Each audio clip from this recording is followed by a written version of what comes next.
Welcome to Zero Knowledge. I'm your host, Anna Rose. In this podcast, we will be exploring the latest in zero-knowledge research and the decentralized web, as well as new paradigms that promise to change the way we interact and transact online.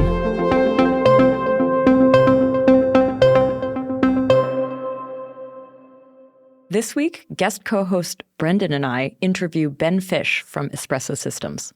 We dive into the world of L2 sequencing, shared sequencing, MEV in the new system, the marketplace Espresso is building, and so much more. Quick disclosure, I'm an investor in Espresso Systems through ZKV, and ZKV is also exploring working with the system.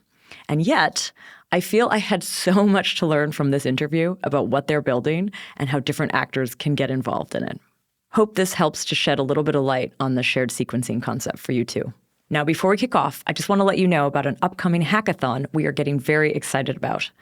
ZK Hack Krakow is now set to happen from May 17th to 19th in Krakow. In the spirit of ZK Hack Lisbon and ZK Hack Istanbul, we will be hosting hackers from all over the world to join us for a weekend of building and experimenting with ZK tech. We already have some amazing sponsors confirmed, like Mina O1 Labs, Polygon, Aleph Zero, Scroll, Avail, Nethermind, and more.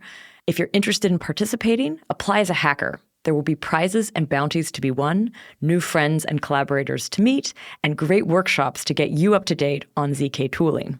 Hope to see you there. I've added the link in the show notes, and you can also visit zkhackkrakow.com to learn more. Now, Tanya will share a little bit about this week's sponsors. Launching soon, Namada is a proof-of-stake L1 blockchain focused on multi-chain asset-agnostic privacy via a unified set. Namada is natively interoperable, with fast finality chains via IBC and with Ethereum using a trust-minimized bridge. Any compatible assets from these ecosystems, whether fungible or non-fungible, can join Namada's unified shielded set, effectively erasing the fragmentation of privacy sets that has limited multi-chain privacy guarantees in the past. By remaining within the shielded set, users can utilize shielded actions to engage privately with applications on various chains, including Ethereum, Osmosis, and Celestia, that are not natively private. Namada's unique incentivization is embodied in its shielded set rewards. These rewards function as a bootstrapping tool, rewarding multi-chain users who enhance the overall privacy of Namada participants. Follow Namada on Twitter @Namada for more information and join the community on Discord, discord.gg/Namada. Aleo is a new Layer 1 blockchain that achieves the programmability of Ethereum, the privacy of Zcash, and the scalability of a rollup. Driven by a mission for a truly secure internet, Aleo has interwoven zero-knowledge proofs into every facet of their stack, resulting in a vertically integrated Layer 1 blockchain that's unparalleled in its approach. Aleo is ZK by design. Dive into their programming language Leo and see what permissionless development looks like, offering boundless opportunities for developers and innovators to build ZK apps. This is an invitation to be part of a transformational ZK journey. Dive deeper and discover more about Aleo at aleo.org. And now, here's our episode. Today, we are here with Ben Fisch, co-founder and CEO of Espresso Systems. Welcome to the show, Ben. Thank you. It's good to be back, Anna. And we have Brendan today as the guest co-host. Welcome, Brendan. Thanks, Anna. So, Ben, I was looking back at our last episode. It was over 2 years ago that you came on the show, and you did introduce Espresso. But what we talked about back then and the product and everything is changed so much. I'm very excited to get a chance to kind of catch up and learn about what's changed, what's happening. I also am very excited to get a chance to dive into shared sequencers. This is like something that I think Tarun and I, especially those episodes, we've mentioned it a bunch of times, but we've never actually covered it on the show. Yeah, let's go. So the first part, I really do want to understand the shift from what we talked about last time to working on shared sequencers. Like, what was it in your journey kind of with this project that caused that pivot? When we started out working on Espresso Systems, we were building a privacy product, so it was quite different. We started out with the system that we were developing was called CAPE, Configurable Asset Privacy, and it was all about balancing, the need for regulatory oversight and disclosures with the need for privacy. And so that was what CAPE was about. And we found that it was it was a compelling product, but it was very difficult to find product market fit, at least at the time. I don't know if the times have shifted by now, but we found it to be quite difficult. And at the same time as we were working on on this privacy product, we were also building infrastructure that would increase efficiency. And Cape was actually supposed to be deployed as a layer 2 application. So we were getting familiar with the layer 2 landscape and what it meant to run applications on the layer 2. And something that was very top of mind for us was the fact that if we ran Cape as a payment platform on top of other layer 2s, it would be quite isolated from the rest of the ecosystem. And so we were quite worried about that, because if we ran Cape as a smart contract on Ethereum, then people could use it in any DeFi protocol, etc. Whereas if you deployed it on a layer 2, whether it was an app chain or on top of a specific layer 2, we would have to make a choice about, which subset of applications we were integrating with, and it would feel a lot more like we're deploying on a specific layer 2 ecosystem rather than on Ethereum. And so that's actually what kickstarted this whole thinking about how do we increase interoperability between layer 2s on top of Ethereum. And that's what ultimately led us down to completely repurposing a lot of the infrastructure that we were building to actually facilitate an interoperability layer for layer 2s. And that's what brought us to shared sequencing. For me, it was like, I think the Espresso project and team, like that was the first time I even heard of the concept of shared sequencers. Was it your idea, or was there some work happening anywhere else in the ecosystem that you were kind of like drawing on? It was our idea, at least independently. We came up with this idea after Bogota. So it was DEF CON in Bogota. And we were talking to a lot of teams there. And that's where we came up with the idea. But I think that there were, other teams talking about this too. We ultimately realized that, teams like Optimism with the superchain were also using similar language to describe shared sequencing.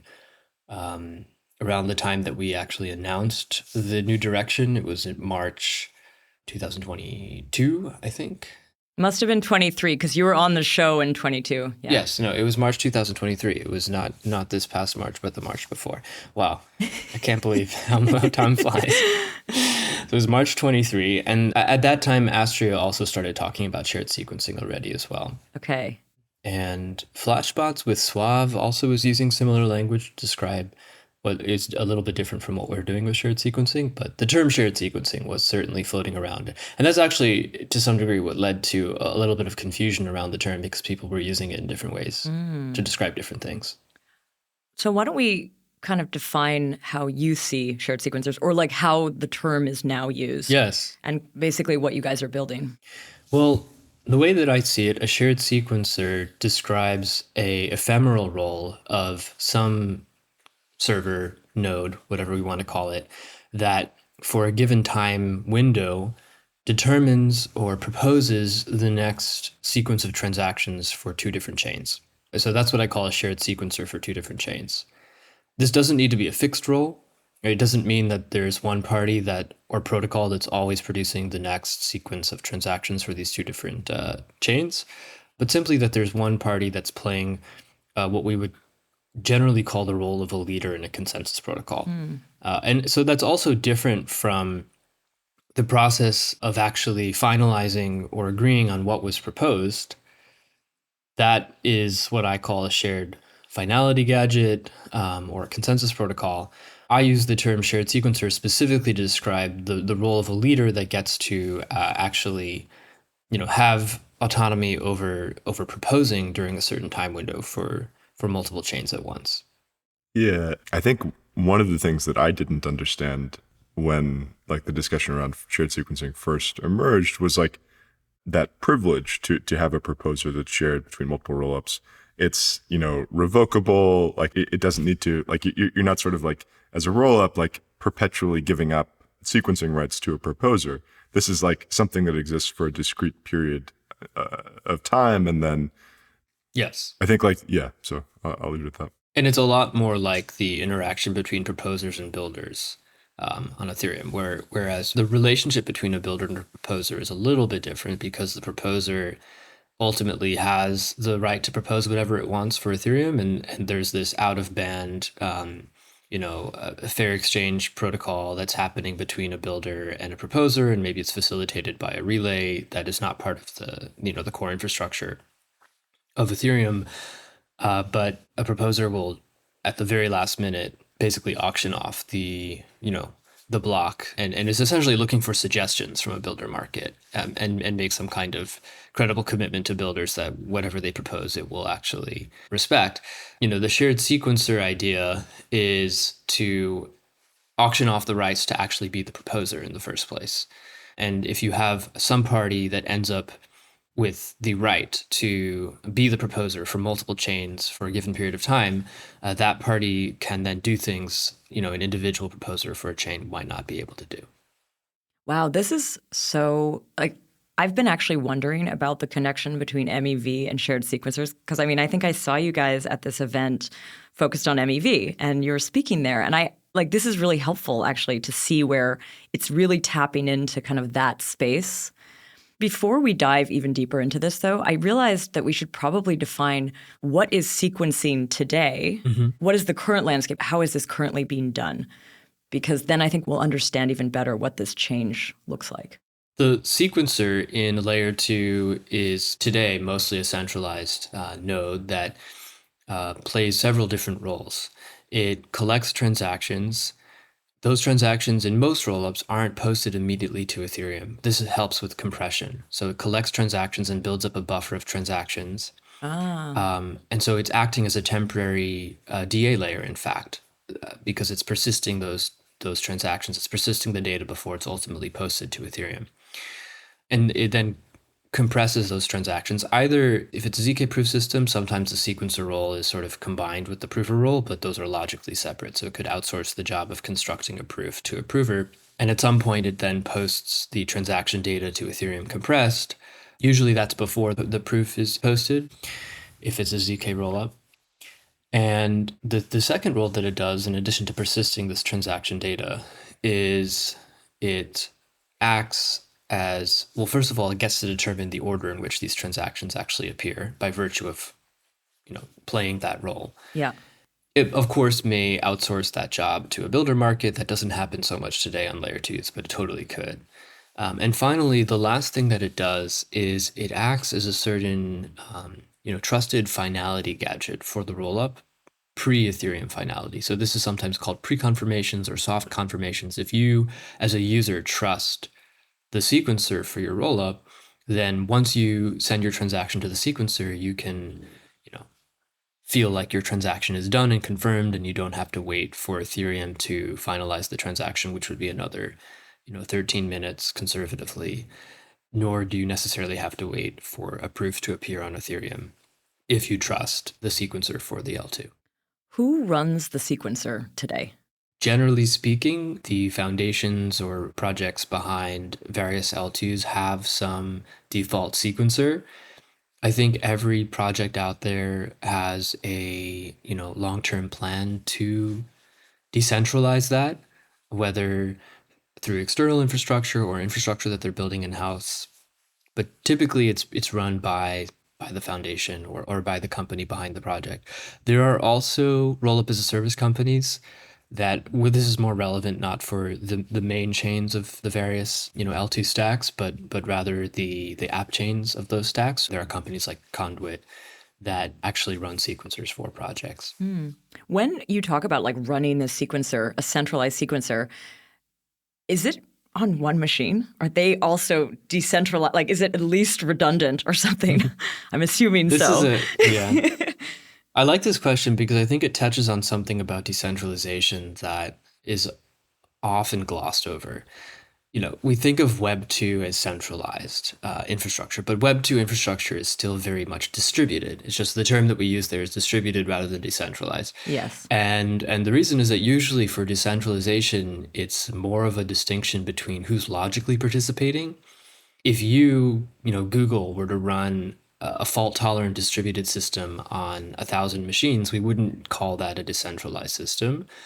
Decentralization is, connected to more of a permissionless concept, but even in a permission system, any permission blockchain is going out and trying to find, many different entities that are contributing, and those entities are logically separated. They're run by different organizations, different people.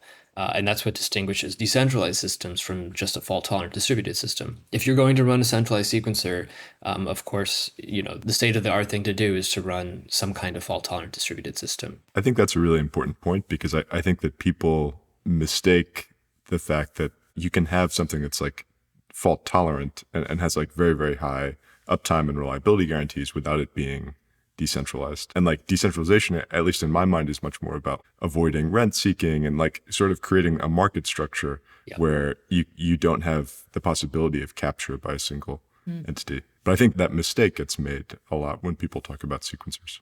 I want to also understand sort of the economics of the sequencer.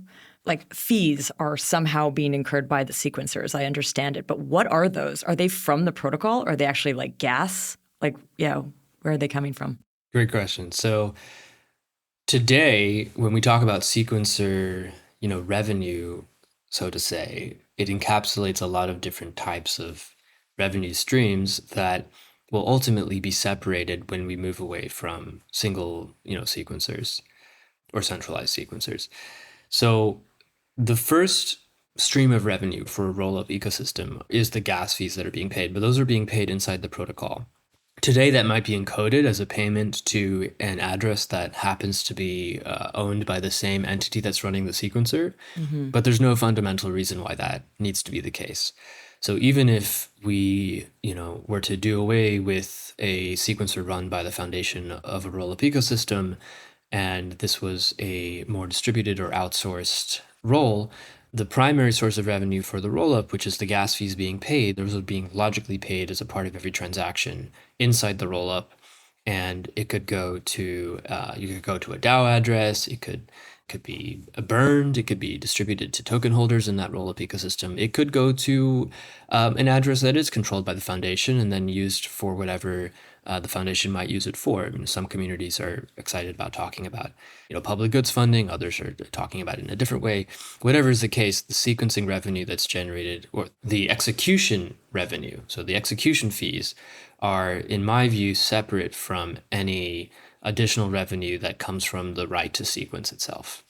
Because of the way that's set up, like, is there a motivation for these entities that are running this sequencer to actually give that to a more decentralized pot?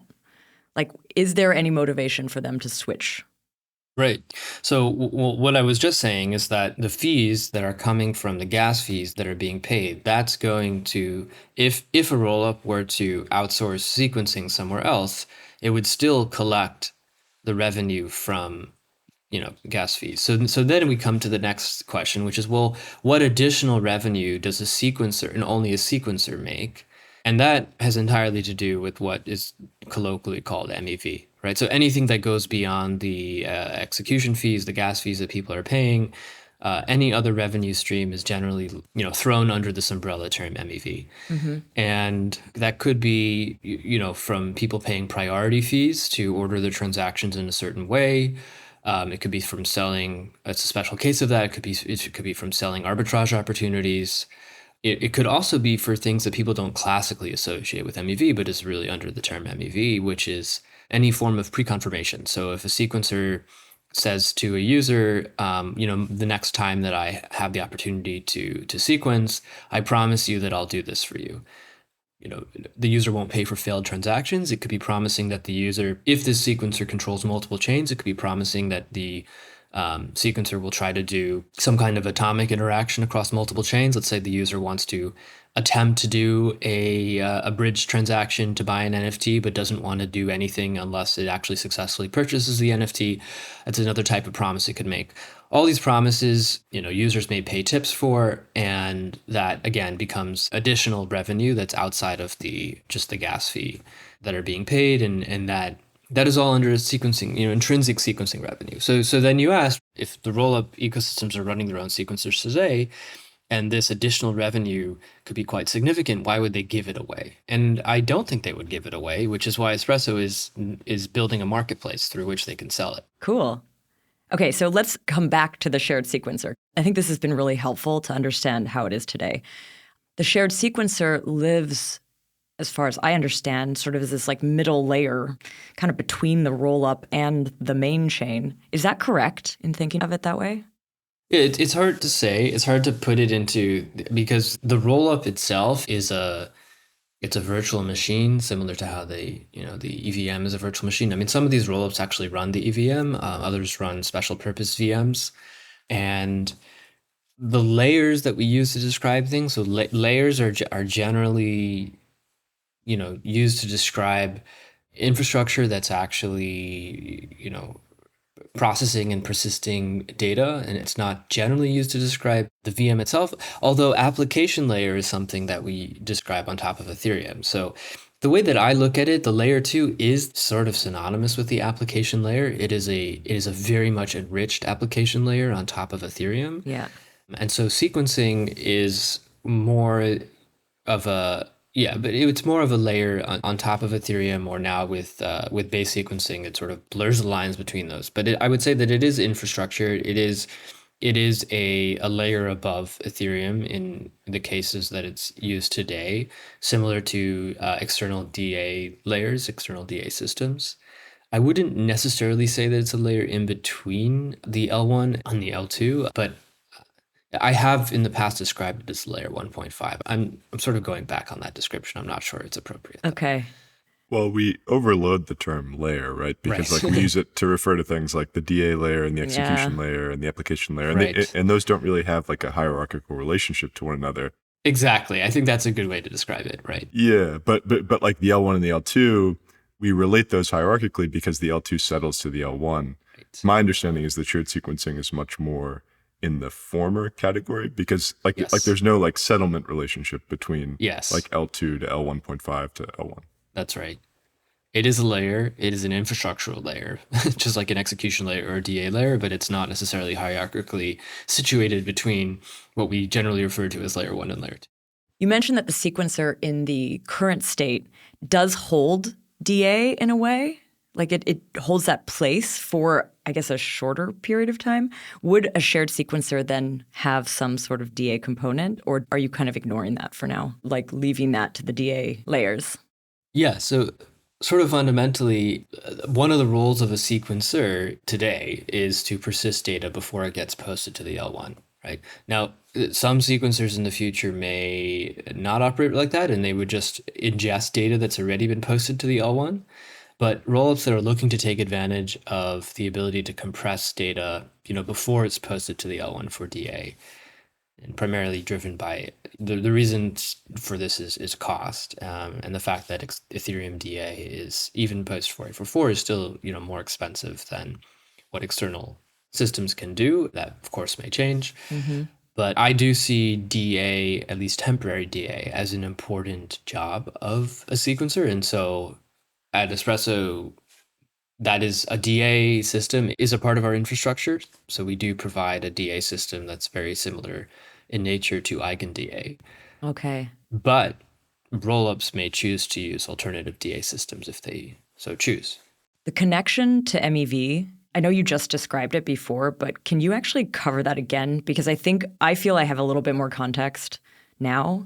Yeah. Like the builder proposer, I mean, we've done episodes on this in the past, so like we do have material we can link to and stuff, but it might be good to kind of like revisit that idea and say exactly what they're doing in the case of a shared sequencer. Yeah. So the builder's job typically is, it comes through a just-in-time auction that the proposers run right before they build a block. And typically at this point, all the information is known, although builders may have private order flow of transactions as well that is not known to the proposer. But typically the job of the builder is to figure out like optimal orderings of transactions, and it does this, and whoever is able to bid the most, because by virtue of finding the optimal ordering, they can make the most surplus value, typically wins this builder auction. I mean, that's how it works with proposer-builder separation on Ethereum today. And this is all on the L1, so this is like on Ethereum proper, right? Well, that's how it works on the L1. Okay. But the same exact thing could happen on the L2 with sequencers. Okay. So sequencers propose blocks, and sequencers could, right before they propose a block, use the same type of interaction, right? Run Mev Boost or something like that, where they would outsource the job of building this block to a builder market. Now, some sequencers prefer to have a sort of a first come, first serve experience. And so that leaves less room for this kind of interaction. And so that may not actually happen. All of this is related to shared sequencing, but quite different, because with shared sequencing marketplaces, as I like to call it, the rollups are selling future rights to occupy time slots, right? So they're selling off the right to be the proposer. And the proposer can always, just in time before it actually builds a block during that time slot, it could choose to work with a builder market as well. Whether it could effectively do that or not may be determined by features of that rollup. So the rollups that have a very fast block time and may not leave enough time for a proposer to really outsource that job.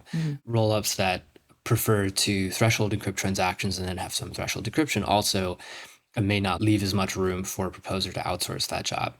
There are other ways that occupying this proposer time slot may bring you additional revenue beyond the gas fees that are being paid in the rollup, which is why I would say that, MEV goes beyond the classical ways in which we think. MEV is generated today in builder auctions.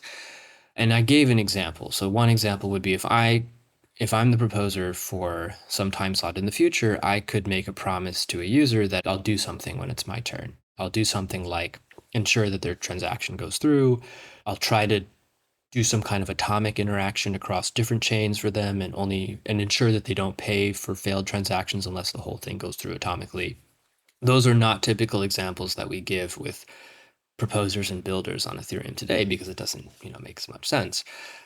But it is something that would be potentially a significant stream of revenue for shared sequencers that are sequencing from multiple chains on top of the L1. And when you say multiple chains, these are multiple L2s. Multiple rollups, yes. Yeah, okay. Ben, do you think it's fair to say that like PBS, especially for rollups, allows us to kind of like have our cake and eat it too, and in the sense that we can have like a decentralized like proposer selection mechanism and decentralized consensus where hardware requirements are very low, but builders actually can be like heavily centralized. They can be extremely sophisticated actors that are able to run execution clients across a bunch of different rollups. Is that like a fair characterization of the relationship? Yeah, I think that's a fair characterization. I would break it down one more step, which is that you can first determine who is going to actually act as the leader so any type of decentralization ends up looking like a consensus protocol. And in consensus protocols, there may be, thousands of nodes participating, but at any given time, there's some node that actually has the job of proposing the list of transactions. This is called the leader. In Ethereum L1, we just rotate randomly among the nodes participating, and that's how we determine a leader. That may not be the best way to determine a leader, because if you just select a random node to be the leader, that node may, not be very powerful. And that's why proposer-builder separation is so important on Ethereum today, because these weak nodes end up outsourcing the job to much more sophisticated actors of actually proposing the list of transactions. The idea here is to say, let's not select a leader at random. We have other mechanisms for achieving censorship resistance and neutrality, which is the main reason to select a leader at random. But let's actually, involve some kind of market mechanism in determining who's going to be the leader. It could be an auction. It could be a lottery. We're actually running it as a lottery. The Ethereum Foundation is exploring similar ideas with execution tickets, so we may actually see the L1 transition in this direction as well sometime in the future. And so this ensures that you keep the node requirements very low for like the 12,000 or more nodes that are participating and contributing to security. The nodes that actually end up acting as leaders are more sophisticated actors that have acquired that right through some kind of auction mechanism. They may still choose at the very last minute to re-auction that right to builders, because the sophistication that's required to act as a leader, to act as a just-in-time builder may be different, right? But with that additional sort of color, I do agree though with your characterization, Brendan. I think it raises a really interesting point because so the builder ecosystem, like participating as a builder is permissionless, right?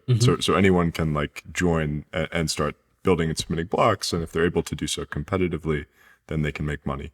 And I think like from conversations with others in the rollup ecosystem, there's sort of like maybe a discomfort with this, because people look at the builder ecosystem and they say, well, like there might be thousands of nodes that are providing security for the L1, but there are like fairly few builders. And so, what are we doing if we end up with this like relatively centralized builder ecosystem?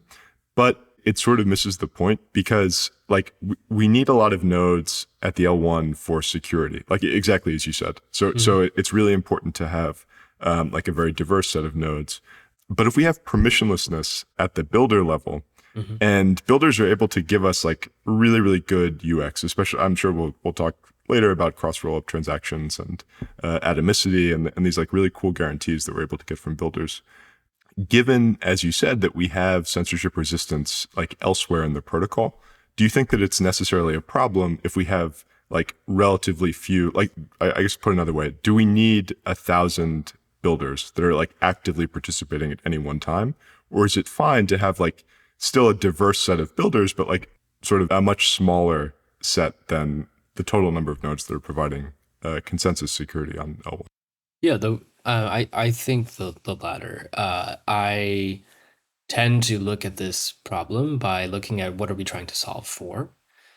I don't see decentralization as the end goal. Decentralization is a means to some other set of goals, and one of those is higher security, making sure that once things are finalized, they can't be unfinalized, or it would require the mass collusion of many actors and a lot of economic value that would be lost to do so, right? So that's the security piece. Then there are other goals like abiling censorship, or making things as credibly neutral as possible, and anti-monopolization, so trying to make sure that prices remain low. And those can be achieved even if we have only a few builders participating, but they're sufficiently competitive with each other, and if we have additional mechanisms for achieving censorship resistance. So one thing that you might consider is, well, there doesn't necessarily need to be one proposer. You could have one randomly elected proposer that's in charge for just making sure that certain things get included, and then other proposers that are actually in charge of how things get ordered. I want to understand, though, and when you talk about the proposers and the builders, those are outside of the shared sequencer, like itself, right? Or are they? A shared sequencer is a proposer. Oh, it is a proposer. Okay. It's a proposer, yeah. So the role of sequencers today in rollups is to act as a proposer, it's to act as a temporary DA system, and it's to act as a temporary finality gadget. So when we move towards this world of more decentralized open sequencing, those roles get separated. And the shared sequencer is specifically a node that ends up proposing, acting as a leader for multiple rollups at once. Okay. And rollups can sell this time slot right. So a rollup could provide a default proposer that will act as the sequencer for that rollup, or it can sell this right, for future time slots using some open market mechanism. And that market mechanism is what Espresso is building. Interesting. This actually follows, there was another question that I had going back to your, like the leader creating the list of transactions. I sort of wondered, like the L2 rollup itself has a list of transactions. But then if you're shared sequencing, you actually have these lists from different rollups. Right. When you push them through, when they go through the shared sequencer, does it stay, is it like you assign one proposer to do one rollup's transactions, or is there any sort of mixing? So first of all, we don't assign anything. Okay. But when many rollups participate in an open market mechanism for, selling time slots to propose, then organically we predict that we will end up in a situation where there are a few proposers that are acting as simultaneously as proposers for multiple chains. And the reason is that if you are the proposer for two chains at once, two rollups at once, you can create some surplus value. And that's going to put you in a better position to win the right, because you'll be able to pay more than other people will for that right. So something that we haven't touched on yet is actually, so I've given examples of, facilitating atomic interaction. So I think it would be great to get into this conversation because we have Brendan here, but AgLayer, so AgLayer is a great example of this because it is something that enables, fast message passing between rollups that are ZK enabled. And yet there needs to be some coordinator that's actually constructing the blocks for the two rollups and proposing these blocks at the same time and coordinating the message passing. And while that could be, done asynchronously, there's a lot of advantages to having some nodes synchronously build the two blocks at the same time and pass these messages between them, giving them the feel as being part of one chain, at least for a time slot. So the opportunity to play that role is yet another reason to bid for the right to be the sequencer for several rollups at once. Yeah, I think this is like a really interesting point, and I really like the way that you framed it, where like if you're a single sequencer for a single rollup, no matter like how sophisticated you are, no matter how good you are at building blocks, you will only be able to capture a certain amount of value, and it will necessarily be less than someone that's able to propose blocks across multiple rollups, because for users, there will always be surplus value that's gained by the ability to do things across chains and to do ARBs and like, I mean, even from a UX perspective, like users will have a better experience if they're able to interact across multiple chains. And so I think like for me, when I first heard the shared sequencing concept and didn't really get it, it was difficult, but it clicked when I sort of like grasped this, that like what you're fundamentally doing is like achieving surplus value for users. Interesting. That wasn't really like a question, but I don't know. Is that like the right way to look at it? Or no, definitely. Yeah. Okay. Yeah. In that example, Ben, where you had the proposer actually like having two lists, I'm assuming that they stay as like a concrete thing. What I'm trying to figure out is like, could you have individual transactions on different rollups being mixed together in that list? Like I envision rollup, list of transactions, sequencer proposes that list to the main chain. I don't actually know what that looks like, so maybe I'm mixing it up because I think of it as like a list that's compressed and then written on chain.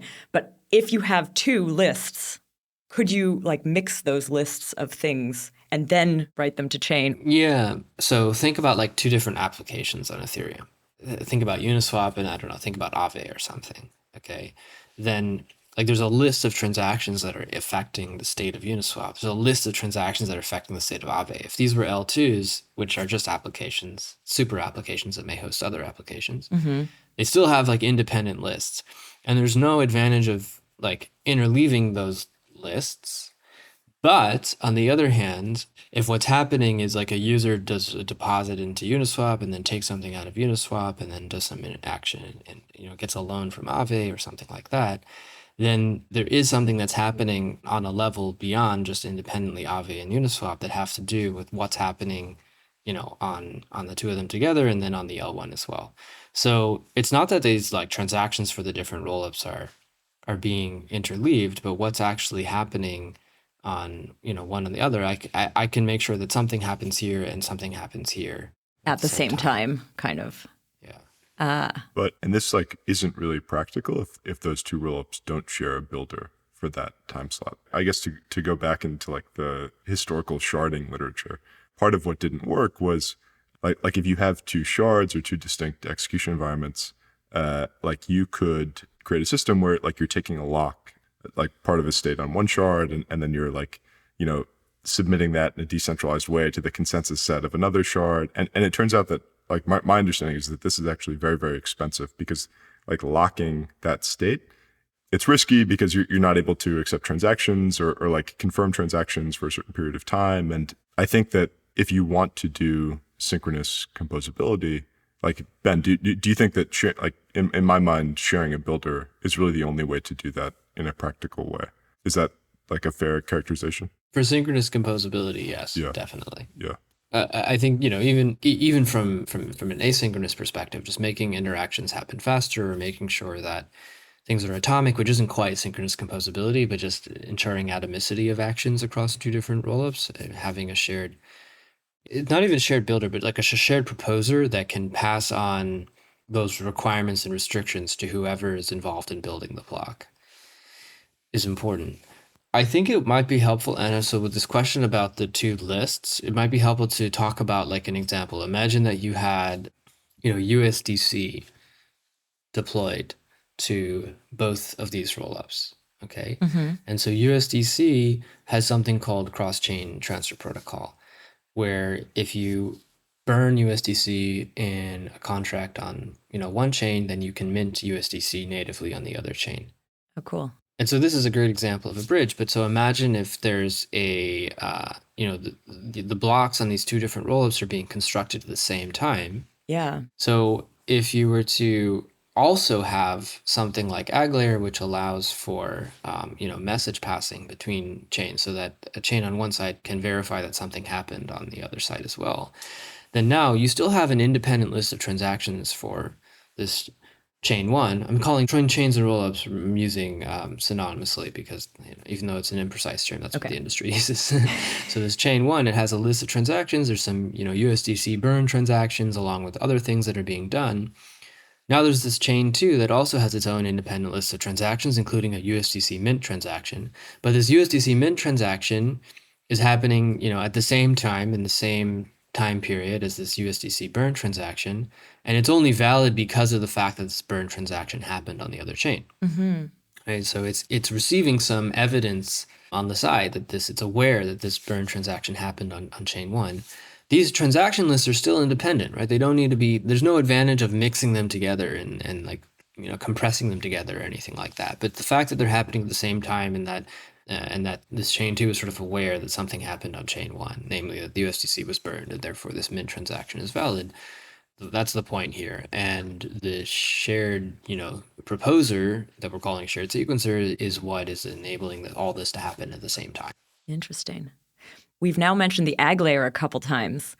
Maybe we should define what that is. Brendan, maybe you can take the lead on that one. Yeah, so I would call it a decentralized protocol that provides cryptographic guarantees of safety for the type of cross-chain interaction that Ben's describing.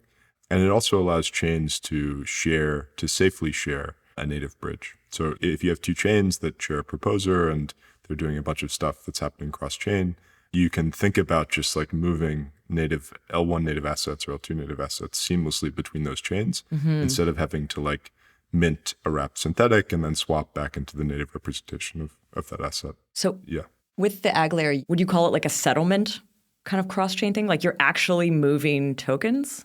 No, so the problem which Ben alluded to earlier is that if you want to do things cross-chain and you want to route those cross-chain interactions through Ethereum, then you have to wait for Ethereum to finalize. Okay. And so that takes a long time. It's like 12 to 19 minutes to finalize blocks on Ethereum. And so part of the motivation with the AgLayer is like, okay, we're not going to wait for that. It's just totally impractical from a UX perspective. So given that we want to do things across chains in a much, much lower latency way, like how do we do that safely? And how do we guarantee that chains like can't settle to Ethereum with inconsistent state or like chains can't rug each other on the native bridge, or like even an unsound prover on one chain can't drain the shared bridge of funds. That's sort of the motivation. But as Ben said, it's not a shared sequencer. It's not a coordination layer or coordination infrastructure protocol. And so it can only work in conjunction with chains coordinating via shared sequencers I think shared sequencers are probably like the best candidate for making this kind of vision work in a very good UX way. Cool. When I first heard about it, I actually thought it was competition. I thought it was like the Polygon shared sequencer proposal, but it's quite different. It's like a different layer, it sounds like. Yeah. So I think at like various iterations, like it might have seemed more like a shared sequencer, but it was sort of like liberating, I think, in like conversations with Ben and with Justin Drake to like understand where the concept for shared sequencing was, and like to understand that we actually had zero interest in like building or like competing with shared sequencers. And in fact, it was like much, much better that Polygon was not a shared sequencer. And the realization that it could be like fully complementary with kind of the vision for Espresso and for shared sequencing in general was, I think, a really powerful thing. Are some of the other networks like ZK Sync or Optimism, like, are they looking to build their own kind of shared sequencers? Because in a way, they have now lots of rollups built on their stack that will need to kind of interact. And they currently, I guess, all have these centralized sequencers. Do you know of any work there I mean, I know, Ben, you'd probably recommend they use the Espresso shared sequencer instead, but are they sometimes thinking of building their own that sort of like really just caters to their ecosystem or federation, as we've been referring to it? Yeah, on the contrary, and I actually don't view what Espresso is doing as at all competitive with what ZK Sync or Optimism might be doing within their own ecosystems. And this sort of comes back to the understanding of Espresso as a marketplace. So if you view Espresso as a marketplace, then clusters may form where certain rollups always choose to be sequenced together, right? So the idea of a marketplace where everyone has their own, sovereignty to sell their sequencing rights, that may be on a level outside of rollup ecosystems, but rollup ecosystems like the Optimism superchain may not necessarily have individual chains within the superchain selling independently their sequencing rights through a market mechanism like Espresso. But the superchain as a whole could participate, of course, Could use it. and Wow. so there's value in sort of imposing infrastructure on a marketplace where you're not allowing like every individual, free for all, like sell your, because there's advantages to making sure that, to having the confidence that you'll always be sequenced together, right? And that's the way that I view things like the superchain or hyperchains. Although, to be honest, I really can't tell you because I don't know specifically what the superchain is going to do or hyperchains are going to do. These are sort of more concepts that are described at a high level right now, but I don't think there's a ton of concrete detail on them yet. What I can say is that if the superchain were to be a collection of rollups that are all being sequenced together, then it could still participate as a unit in a marketplace mechanism like Espresso. Interesting. Ben, can I ask a spicier question? Yeah. So given what we were discussing earlier around sort of surplus value in shared sequencing, and in particular, I think like network effects that will grow among ecosystems that can interoperate and that can share proposers and can share builders. Do you think that there will be this dynamic where if you're using a shared sequencer, you will always be able to deliver more value to your users than if you were to not use a shared sequencer? And so it might be the case that like, fight it, run from it, like shared sequencing will come inevitably or will come all the same. Like, do you think that's like maybe in the end state, like a fair characterization, or is that too spicy? I don't think it's spicy. I think in general, it's hard to argue with the idea of allowing yourself to participate in a marketplace, right? I think that the vision of this as a marketplace sort of highlights this, that, okay, the market will determine whether this is valuable or not. If you are a roll-up, why wouldn't you integrate with a marketplace where you have the option to sell the rights to sequence for your roll-ups to third parties if they're able to clear whatever price you set? And this applies to, even superchains as well. Like, why wouldn't the superchain as a whole sell? I mean, my understanding as well from superchain is it's not necessarily a shared sequencer in the sense that there's one sequencer for the whole superchain. And we can make this more general since like it's not specific to Optimism. I think as a general paradigm, a lot of roll-up ecosystems may want to have some form of a superchain as a meta concept. And that doesn't necessarily look like having one sequencer. It's actually a nice selling point to say to rollups within your ecosystem that they can have their own sequencers and that they can have their own sovereignty over block space, over sequencing rights, and they can participate individually in external mechanisms like Espresso if they so choose. The superchain may be something more about some kind of shared bridge infrastructure or something else that facilitates greater unity among chains within that ecosystem. So anyway, sorry, that's not the most direct answer to your somewhat spicy question, Brendan, but I think that the to summarize, looking at this as an open market mechanism that chains can decide to participate in, it very much highlights the fact that if it's valuable, then it's inevitable, right? There's no downside to integrating an open market mechanism. It only expands your opportunities. Mm-hmm. Cool. Well, especially, I'm not sure if you've mentioned it explicitly, but like there's an implied reserve set for every like auction from every roll up for its proposer rights, which is like the value that Right. that rollup would gain from just, Yes. sequencing transactions itself. And so like literally it's very difficult to find a downside in that. I really like talking about these different layers and how they're interacting, the ag layer, these hyperchains. But I know Ethereum itself is doing something around sequencers. And I think it's called this based sequencer concept. Can you explain what that is and how Espresso would work with that? Yes. So Ethereum itself is not doing anything. Okay. But is base sequencing is this idea that the Ethereum L1 can function as a shared sequencer. So maybe let me first describe the original version of base sequencing, which was actually the original concept of rollups, like in the original ideas that were described, which was that there's no external sequencer. You just use a smart contract on the L1 to implement some kind of inbox that collects transactions, but doesn't execute them, right? And then periodically, the nodes that are on the layer 2, whether it's optimistic or ZK, will execute the transactions that are in the inbox and will sort of post the result of what the state is. And if it's a ZK rollup, it will be a proof. That is the original concept of a rollup. There's no external sequencers. External sequencers were introduced for various advantages. One being the ability to compress data before it gets posted to the L1. Another being, soft finality confirmation. So if you trust the external sequencer, then it can give you a confirmation about what the state is before it's actually finalized on Ethereum. And Justin Drake sort of resurfaced the idea of base sequencing after people started talking about shared sequencing and was pointing out, well, the original concept of rollups actually had Ethereum as a shared sequencer implicitly. So we could move back to that if there are advantages to shared sequencing.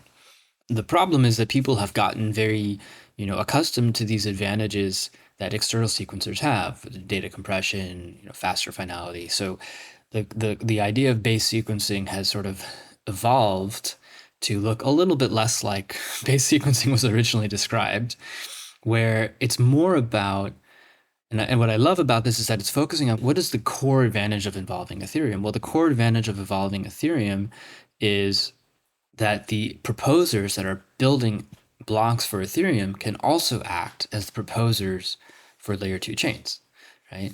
Well, that's possible without just completely giving away the right to L1 proposers, which has all kinds of downsides like leaking sequencing revenue to the L1 and not capturing it at the L2, which most rollups I think are sort of uncomfortable with. And the realization is that, well, market mechanisms like Espresso actually capture this too, because they allow rollups to sell sequencing rights to L1 proposers. L1 proposers can participate in this market mechanism. If you're going to be the proposer, and you find this out about 32 slots in advance on Ethereum, if you're going to be the proposer for the next Ethereum block, you could also bid for the right to be the proposer for multiple L2 chains at the same time. Now, this becomes particularly advantageous from an economic perspective for rollups that choose to be synchronous with the L1, meaning that their blocks are sort of synchronized with the L1 and they're building off the very latest L1 state. A lot of rollups choose not to do that because it impacts their finality. So some rollups delay any transaction that happens on Ethereum, like a bridge transaction to the rollup, for a long period of time to make sure that transaction on Ethereum is final before it's recognized in the rollup. But rollups that choose to sort of just allow whatever happens on Ethereum to immediately be recognized in the rollup, they, by selling the right to be the sequencer to L1 proposers, will now get sort of greater synchronous interoperability with the L1. And that's the concept of base sequencing. It has some caveats, but it has some, clear economic advantages. And so some rollups may choose to do this. If you are selling the right through this marketplace, does the proposer who's participating in that, do they have to be running something in the Espresso format? Like, is it just exactly what they're doing right now and they can just participate in this marketplace, or do they have to actually be running something else to participate? L1 proposers that decide to sequence for layer 2s through a mechanism like this will have to run additional software. Yeah. In general, that's like a feature rather than a bug, because even with the original concept of base sequencing, if you just have some L1 proposer that is unknowingly sequencing L2 transactions because it's including it in its block, but it's not really aware of it, and it's not doing anything to special to support it. What will end up happening is then those L1 proposers, by virtue of not sort of being sophisticated to what's happening on the L2, will need to outsource, sort of the job of actually figuring out what transactions should be proposed on the L2 to some kind of builder market. And so you kind of push the problem there. Otherwise, you will sort of miss out on a lot of the, advantages of, what more sophisticated proposers can do for L2s. Somehow, I still don't fully get what the based sequencer is, though. Based sequencing just means that the proposer for Ethereum is also acting as the proposer for the rollup at the same time.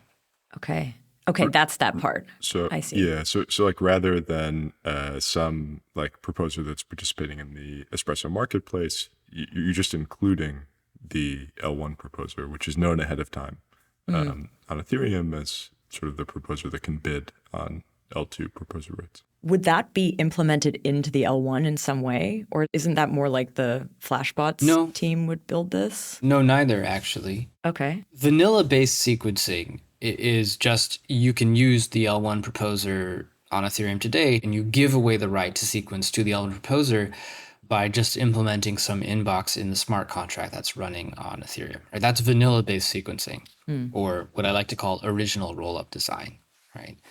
And the idea that I'm describing here gets back a lot of the advantages that we've gotten, from moving away from original rollup design, while still involving the L1 proposer or a L1 proposer that is sophisticated and choosing to participate, by allowing the L1 proposer to bid for the right to sequence for rollup. So this would be an L1 proposer that is also running additional software. Yeah.